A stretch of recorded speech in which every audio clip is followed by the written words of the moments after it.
Hey everybody, Spider here, the Fight Card Podcast, of course, being joined by Laredo's own Sonny El Loco Luque. My man, how are you, brother? I'm doing great, man. I'm doing great, and man, like always, it's such an honor for you to invite me to talk to you, man. It's I love it, man. It's kind of become kind of like a thing for the past couple of years, man. I was So gonna say, appreciate you, bro, man. we're gonna have to change this to the Spider and Loco show soon, man, because you're on Yeah, there all the time, brother. I like that. Yeah, I like that. Yeah, bro. But of course, man. I mean, we'll definitely do something, like that for sure, man. I mean, right now, there's a few things coming up. One of them, of course. I mean, you are the owner and the head coach at the Laredo Kickboxing Academy, bro. So, being a head coach and being a fighter yourself, because we are going to bring that up. But you have a couple fighters competing soon, man. So, how's that working, man, when it comes to training? It actually works out pretty good, man, because it's I'm kind of a training partner with them, you know. So I'm in the rotations, they're in my rotations as well. So it kind of I like that atmosphere better when I'm kind of getting ready for a fight as well, because the intensity picks up, man. The fighters kind of get more excited because they see their coach, they see their general putting in the hard work, getting his ass beat, you know. And like I said, I'm the type of guy that I don't just want to talk the talk. I want to walk the walk. You know, I lead by example. So, I mean, I do so they could do, you know, so they could see, hey, man, this guy's almost 42 years old. He's still busting his ass. He's still running his mouths. He's still in here putting in the rounds. So I believe that kind of motivates them, and the atmosphere just gets more crazy overall, man. We all get better rounds, better sweat sessions. The atmosphere gets pretty intense while everybody's in training camp. I like it, man. No, no, for sure. And I was gonna say because I mean, when you're not training, I mean, when you're not fighting yourself, I mean, I know you're training the guy. So is this kind of like, do you feel like they kind of like, okay, let's take it out on coach now, man, putting us through the rounds, bro? A little bit, man. It kind of feels like when I'm not getting ready for a fight and just training them, it kind of feels like they just go through the motions, you know, because I mean, we are very active. So they're constantly training. So they kind of feel like they're just going through the motions. But now when you put me in the mix, you know, yeah, the intensity gets up because I'm not going through the damn motions, you know, I'm going in there to kill somebody. So I make sure they know that, and their intensity picks up as well. So, hell yeah. No, you see, and that makes sense, man, because a lot of times, I mean, you've done it yourself when you cross train. You know, you've gone to other gyms to put yourself in newer grounds, so to speak. Because I mean, you only as good as your surroundings, man. And a lot of times you have to go outside the your surrounding just to get that different striker, that different grappler, and put yourself in a bad spot at times, man. So I mean, does that kind of help out too when you go out there and mix it up with the other gyms? Oh, absolutely, man. You have to. I'm a firm believer that sometimes you're the hammer and sometimes you're the nail, and in order to be a good overall fighter, you got to be the nail every once in a while, man. Especially in training camp. You can't go into a fight expecting to be the hammer all the time. You know, you never know who's going to be across you of the cage. You know, yeah, you might scout them a little bit. You might see what they've done in their previous fights or whatnot, but you don't know what this guy's training like. You don't know what this guy's life is like. You know, so I mean, it's you never want to go into a fight thinking that, hey, this is going to be an easy W for me or anything like that. Yeah, their confidence is great, but I mean, inside every fighter will tell you, hey, man, we're always scared going in there. We never know when it could be our last time going up there, but it's a risk we take. That's why we're fighters, and yeah, man, it's intense, man. Yeah. No, man, and of course, man. I mean, you are fighting for the promotion that you work with, man. I mean, you do commentary for the Naciones MMA. Now, I gotta ask you, bro, because you're gonna be inside the fight, cage, bro. Who's gonna be doing the commentary, man? Because I've been freshening up on my Spanish, bro. So let me know, man. I'll put on that suit and head out there, bro. Hell yeah, man! I put on a good word for you, man. I put on a good word for you. But no, man, we got a lot of people on the team. We got a lot of backups. I think we're gonna have Beto Duran doing the English broadcasting this time. It's a person I've already been teamed up with. He's the guy that comes out in Golden Boy. He's Golden Boy's play-by-play commentator. So I think he's gonna be doing the English commentary this time. And I think another fighter, El Puve. He's going to be doing the English commentating as well. Well, it's my turn to be in the cage this time, So it's kind of like a good feel, man. it was a great opportunity given to me, like you said, by the company I work for. So it's kind of cool, man. Like a jack of all trades, man. You need a commentator, I'm a commentator. You need a floor manager, I'm a floor manager. You need somebody to wrap somebody's Right. hands, I'll wrap their hands. You need somebody to throw down, I'll happily throw down. You know, so it's like, hey, man, I'm getting the full experience of what it is to work with the big corporation, man. I like it. No, you see, man, and that's got to be cool, man, because a lot of times, I mean, myself, doing covering media for combat sports for years, man. Like I felt helped set up cages. I've helped bringing them down. I've always been the guy back when Texas, you needed a second cornerman's license. I always had one, bro, because there was two occasions that people were like, "Hey, I don't have anybody," and I'm like, "Bro, well, and I would jump in there, bro," and it was just I kept myself in the mix, so to speak, and I like it because it's like, hey, if you need me for anything, bro, like I'm game, man. Let's do it. It's all experience, man. It's all experience to the game. It's all experience. Like I said, at the end of the day, I just want to know as much as of this art that I'm doing. Everything. I want to know the business inside and outside, not only as a fighter, not only as a coach, but I want to understand the business of mixed martial arts. No, no, for sure, man. And of course, man, I mean, along with combat sports, I've actually been venturing into a horror podcast, man. That's where my backdrop. I didn't even change it, bro. But I've been doing getting into movies, bro. I know I told you about that at one point, man. I can't wait to see you in the movie somewhere, brother. But is that something that's in the works, man? Are you looking at doing something like that this year? I've been so busy with fight camp, man. I had stories to tell you about this fight camp. I've been getting ready for 6 months, man. So ever since literally January 1st, right after New Year's Eve, that was I started fight camp January 1st, and I've been in fight camp ever since. Had a couple of fights that fell through, some this, some that, a lot of BS, and finally, my boss and my friends from Naciones, they're like, "Well, why don't you fight for us, man?" And I was like, "Well, shit, yeah, let's do that. Like, why not? Why didn't y'all tell me that before?"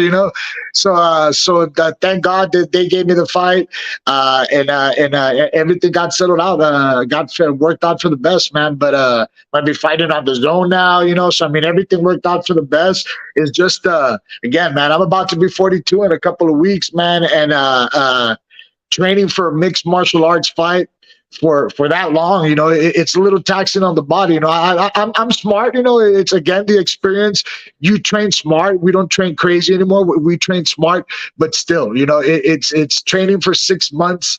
It takes a toll on its body, man. So I can't wait to get this W and go on vacation and have a couple of beers, man. I'm dying for it. Yeah. And of course, man, I mean, it's not even so much the mental training because, of course, you're like, okay, I have 2 months or I have a month. But having to eat right and stay away from foods. I mean, how many tacos have you passed up since then, bro? You could have eaten a taco or two, man. So now, Luckily, bro, again, since I've been in training camp for 6 months, and this next fight's gonna be at catch weight of 165, I'm literally on weight, man. I mean, I'm like 4 or 5 pounds off from my weight. I've never done that in my entire career. My entire career, the week of the fight, I always drop anywhere from 15 to 20 pounds, which is average for any like pro decent level MMA fighter. We all drop anywhere from 15 to 20 pounds a week of the fight.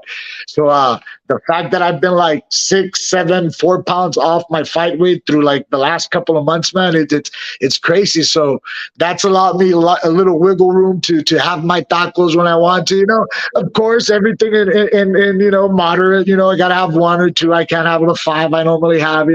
Stuff like that. But yeah, man, it's luckily we've been on weight or stay training hard. We're burning a crazy amount of calories. So yeah, man, weight's gonna be not a problem, brother. I'm actually excited about that. No, for sure, man. And I'm gonna post this up real quick, man. Now the fight poster, man, you're actually gonna be in the main card, Correct. right? And as far as is there any pressure, man? Because it is your employment. You do work for the company. Is there any pressure going in there, or is it just Loco just going in there doing his thing, bro? I mean, not. I don't want to say pressure, man. I feel happy, man. It's for MMA. I have planned. Again, but we've probably said this a million times, but this I do believe in, man. I have planned 2 more fights for MMA. Kickboxing, I don't want to say I'm going to retire in kickboxing because I feel I could kickbox for the rest of my life. But MMA, I honestly feel I got 2 more. And to me, it was very important to fight in Monterrey because Monterrey, I believe, is one of the most, if not the highest, most responsible for the name I have. It's when I was a nobody, when nobody would give 2 cents for me, nobody cared about me. Monterrey and the promotions over there, they took a shot with me, man. You know, they would put me on their main cards, they would put me on their main events, and next thing you know, I grew a following. I became a name. You know, I became somebody, and I believe Monterrey is responsible for that. So I owe them that much. I believe that they're responsible for a lot of my career, and I believe that I owe them one more fight for me to be like, hey, that's it. So it was real cool for my friends to allow me to give that fight. It's a little interesting because yeah, all my coworkers and all the friendships and everything we built, so they seem to be very nervous for me, but I'm very happy, man. I'm just excited. I'm excited to get back into that cage, back fight. I haven't had an MMA fight in it's going to be 3 years already since I've had an MMA fight. So I'm excited, man. I'm excited to get back into the cage and dance, man. No, no, for sure, man. And of course, man, I mean, one of the things that we've talked about before also, man, was that, I mean, we both go way back, man. I mean, from you fighting here in San Antonio way back in the day, me still being outside the cage, you know, trying to get footage and, you know, get whatever photos and video I could from you guys, man. I mean, well, what can you say about the journey, bro? Because obviously it's not over yet, but I mean, how has everything been? I know you've been through bumps and bruises and good times and bad times, but I mean, no regrets, man. Everything's been what made you today, right? It's exactly, bro. It's. I mean, I'm gonna get a little religious here or not. You know, it's God. I honestly believe that I'm doing what God put me in this world to do. You know, it's a lot of people spend their whole lifetimes trying to find themselves, and that's where I tell a lot of people it's not so much what I do, it's who I am. You know, this is who I am. I'm a fighter. I'm a fighter through and through. Everything about my life is revolved around fighting. You know, I make a living because of fighting. So I've been very lucky, man, and the journey has been amazing. I've met a lot of amazing people, man, like yourself included. I've met a lot of amazing people. I'm not going to say it's on me, man. I've been very lucky. My hard work got me certain places, you know, and the friendships that I've met along the way, they've opened a lot of doors for me, you know. So it's been a great journey. I've been blessed beyond belief. I'm lucky. I mean, I never made the big show, you know. I never made that 3-letter big show, but I got everything else, man. You know, so I feel very happy. I feel very satisfied. That was never the goal. The goal was never to get to that big 3-letter promotion. The goal was always to bring MMA awareness to Laredo. Let people know, hey, MMA is here in Laredo. We got MMA fighters here in Laredo. You know, that was always the goal. So I feel that goal's accomplished. And like you said, man, it's not over. It's only beginning. As far as LK goes, we're going. My fight career might be coming to an end soon, but LK is just beginning to blow up, man. No, no, you see, and that's one of the things because I mean, you have been the most active MMA gym in Laredo, man. I mean, you guys have been, your fighters are everywhere, bro. I mean, they're fighting all over Texas. I mean, yourself, like you say, you're leading by example. So of course, it's more than a lot of people can say or do. But I mean, it's because you are a fighter and you want to put yourself out there for your city and your students as well, man. But let me ask you, bro. I mean, when it comes to your fight career, like you said, I mean, it might be coming to an end. Maybe this year, you know, if you get those 2 fights in, but as far as anything else, man, I mean, what are you looking to accomplish, bro? I mean, what are some of your goals like right now? Because life's starting, so it's like, okay, you know what? This is where I want to be like in 5 years, bro. Is there any 5-year plan out there? It's expand, man. Expand Laredo Kickboxing Academy. We've already outgrown our gym. We're actually already looking for a bigger place, man. We want like a warehouse type mega gym type place. We're ready for that, man. So that's for sure the next immediate step, if not within the next year or so. That's the next immediate step. And of course, promoting, man. Promoting has always been the end game. It's still in the back of my mind. It's still something I really want to do, and it's something I believe Laredo needs. I think Laredo and all of South Texas, to that matter. You know, it's we don't have a South Texas promotion anymore. It's the closest we have is Melee, the Austin. That's the closest to South Texas promotion we have, So this past year we've seen a lot of new promotions grow. We've seen a lot of new promotions grow, but still South Texas doesn't have a lot. So I believe the market for South Texas MMA is wide open, and I believe there's a lot of talent in South Texas, man. You got Corpus Christi, you got the RGV, you got us here in Laredo. So I mean, I think there's a lot of unscathed talent here in South Texas that we could develop, and that's still the end game, man. That's still the end game for me to promote. No, no, you see, and that's one of the things too, man. Because when I started training here in San Antonio back in 2000, bro, I mean, we were doing vale tudo, right? We were doing jiu-jitsu, like with the gi and sombo. We're throwing everything in the mix, bro. Basically MMA, right?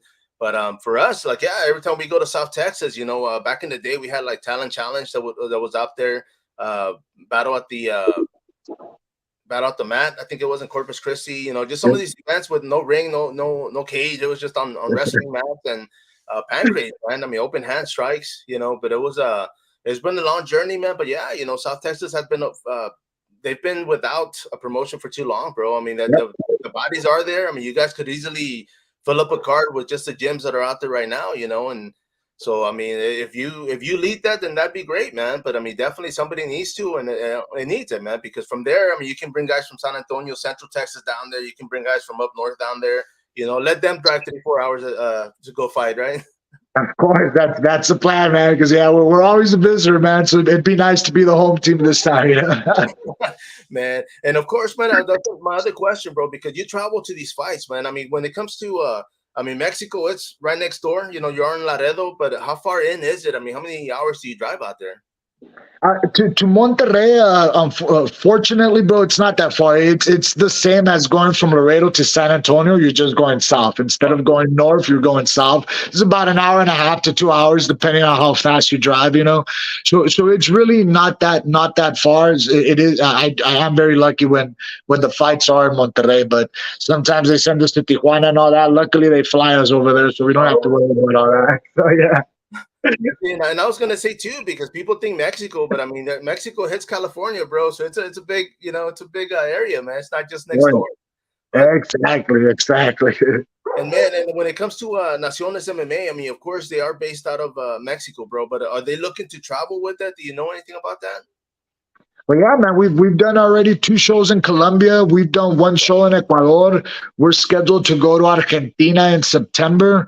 So yeah, man, we're going all over South America and Mexico. We're gonna bring one to the United States, man. That's what we're working on. That's gonna be my retirement show. We're trying to bring one, and we're trying to bring it here to Laredo, Texas. So that would be the first United States show we have. So we're trying to do that, man. Hopefully we can get it done by the end of this year, because like I said, I got 2 more fights in my mind.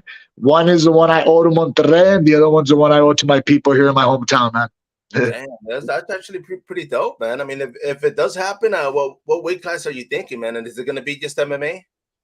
Oh yeah, it would be MMA, because I mean Naciones just does nothing but MMA, so it would have to be MMA. I mean, I'm good right now, man. I'm 165, even 160. Like I said, I could get down to 160. I'm really good in shape right now, man, and I'm pretty sure if I tried, I could make 155. But I don't even want to. I don't want to have to go that far. I'm not fighting for contendership or for a title or anything. I'm just fighting for the love of fighting. So I feel comfortable at 165. 160, 165. I feel comfortable. Man, and let me ask you, and this is not to put anything out there or put anybody out there, bro, but out of respect, man, is there a name out there that you're like, you know what, man, I've always wanted to fight this guy to test myself, or vice versa? I mean, is there a name out there you're thinking for your retirement fight? Not really, man. I mean, it's I've never been that type of guy. To me, the animosity and all, it's show. It gets you paid. Don't get me wrong. Like the people say, close mouths don't get fed. Oh, yeah. I believe that. But I've always been very confident in my abilities to be a fan-friendly fighter. So that alone has brought me a lot of notoriety. It's not so much the way I act, and it's not so much what I say or what I talk to other people. It's the way I fight, man. I go out there to either get knocked out or knock somebody out. My fights are always exciting. That's what brings me notoriety. That's why I'm somewhat of a fan favorite in Texas, Mexico, or whatnot. I have no animosity to anybody, man. Everybody I've known, I'm cool with. I'm down, man. Whoever wants to scrap, I'm down, man. I got a good team behind me. I got good training partners that I cross train over there with Frank Trevino and all those guys, man. I got a whole bunch of killers I train with over there. So yeah, man. Whoever wants this old man smoke, let's get it. And man, I gotta ask you because you have been training at other gyms, and I mean, I know you get those youngsters out there that are, they have 20-year-old knees and 30-year-old backs, bro. And I mean, how when you go out there and test yourself, man, can you feel it? Can you kind of like, oh man, like yeah, bro, like they're on not so much on another level, but you can kind of tell, like, you know what, man. I mean, those days have passed us, bro. I mean, it's been a while, bro. No, honestly, bro, like you said, there's levels, and I mean, there is levels to this. For the most part, most 20-some-year-olds or whatnot, I'll spar circles around them, man. My cardio is ridiculous. I'm really, I don't have a problem with that. Yeah, recovery might be another thing. They might be ready to go the next day, and it's going to take me like a couple of days to be like, oh, you know what, hold on, man. But I hold my own very well with young cats, but there is levels to this, man. I'm going to give a shout out to my sparring partners and cross training partners. What's it? Tedrick Macklin and Isaac Moreno. These guys are 20-some-year-olds and they're killers, bro. It's never a good time sparring with them.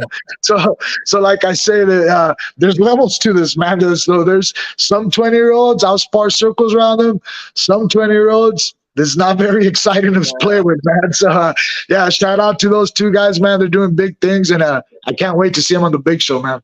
No, for sure. I mean, they're right around the corner, man. I've met the guys. I interviewed a few of them already, man. And I mean, yeah, it's exciting because just like yourself, man. I mean, getting to know you at the beginning and see where your journey goes and where it ends up, because like with MMA, like we never know what's gonna happen, bro. I mean, myself included. It's just, I mean, one day we might not, be doing this or, something comes up, but for sure, bro. I mean, throughout this, man, I know I put the fight poster up, but I did want to share this, bro. Now, your sponsors, brother, who are some of the people that are helping you for this fight? Yeah, awesome, man. Appreciate that. I definitely want to thank Mike's Bell Bonds.